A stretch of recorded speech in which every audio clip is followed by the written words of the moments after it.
Hello, this is Harwin from SU Wolf. Today we'll be talking about a persuasion topic called genuine objections versus token objections. So, what does it mean here?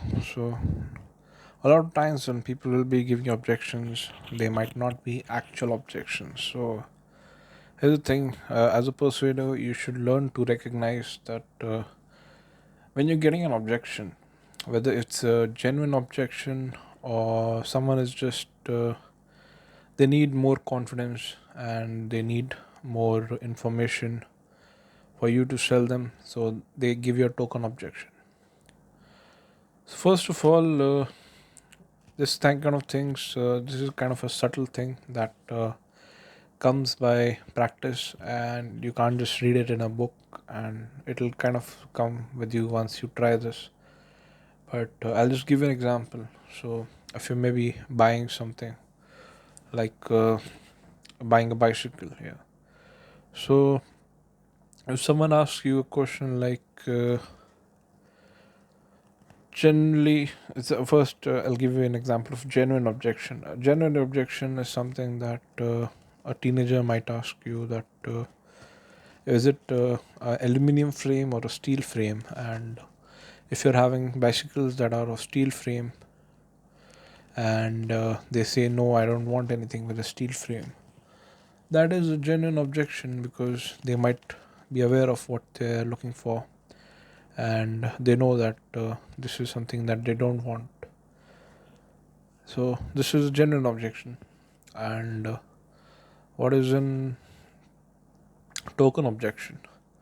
Token objection here. So if someone tells you, if you're in a bicycle shop and they're looking for aluminum, you have bicycles with aluminum frames. So they might tell you that just it seems very light. Will it break very easily? And I don't want this bike. It might break very easily. This kind of objection you get.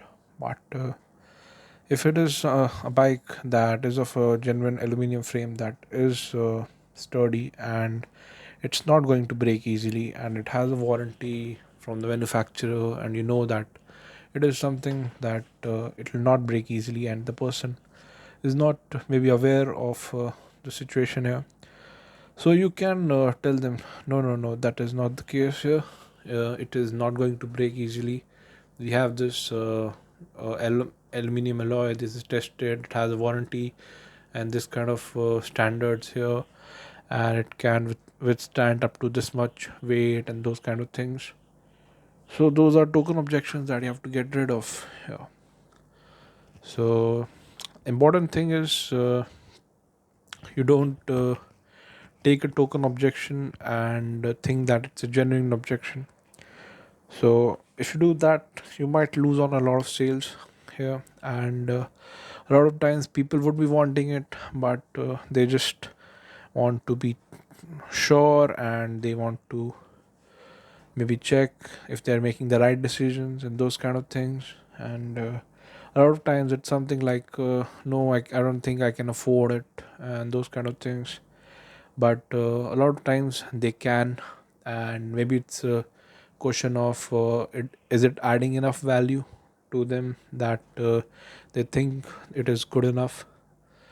So you have to be aware of those kind of subtle things, that if someone is saying, is it really that kind of genuine objection, or is it a token objection here?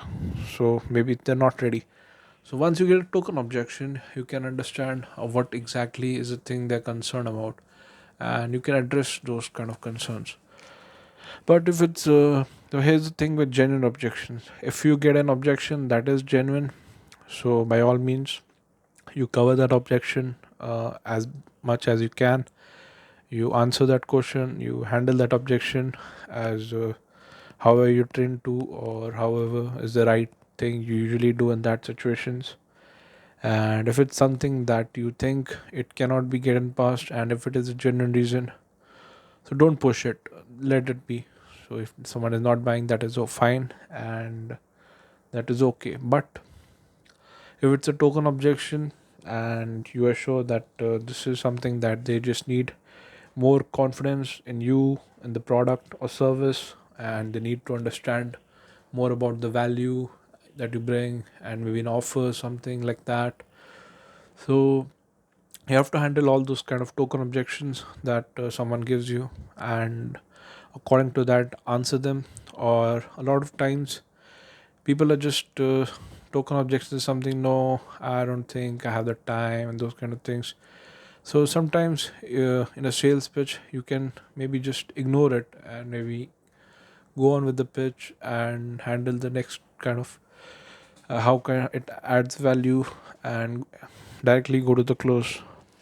So it can happen. Ignoring it is you're not doing it disrespectfully. A lot of people maybe might be shocked that how can you just ignore an objection, but a lot of times uh, if it's kind of token objection, they're just throwing it out there because for the sake of it, and it's not really genuinely a concern here.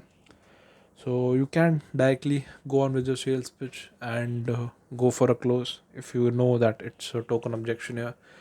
You have my permission to go for the close in that kind of situations here. So you have to understand it whether it's genuine or token, because a lot of times if it's something that is just they're saying for the sake of it, and they directly do not know enough about the product to even have that kind of objections, or they're just saying it because it's kind of the thing that they're saying, oh no no, we're just looking, and no, maybe I don't know if my wife will approve of this, or I don't like the color, or those kind of things. If you know that when they're giving the objection, they're not sure of it, and they're kind of maybe vague about it, and they're kind of coming from an unsure place, you can maybe figure out that the objection that you're giving is kind of a token objection. So this is important. It does not seem for if you're in handling a lot of sales, and maybe you're talking to a lot of people, and those kind of things, this kind of subtle things can make a lot of difference in your closing ratio, or how you go on with the sales. So it's important you understand this. It is kind of a difficult concept directly. You cannot just read it in a book and maybe theorize it. So next time, if you're listening to two people talk, find out what kind of objections are genuine objections and what kind of objections are maybe token objections. So I really can't think of any good example for token objections right now. So mm, yeah, so maybe you call your friend here. So you ask them if you want to meet, and they say that, oh no, it's a little far away, or I don't know if that movie is good or not, those kind of things. So those kind of things, but they're also really interested. So when that those kind of things happen, so you can tell your friend, no no no, it's a good movie, I'll pick you up maybe, or it's just 5 minutes away, or no no, this it has got great review, and all that bad reviews, maybe those kind of people, they don't like the movie, but this is actually very good movie. So those kind of things, your token objection, you have to recognize those kind of things, and know the difference. And if you know the difference, you'll have a better advantage of people who don't. So that's all. This is Harwin from SA Wolf Persuasion Podcast, signing out.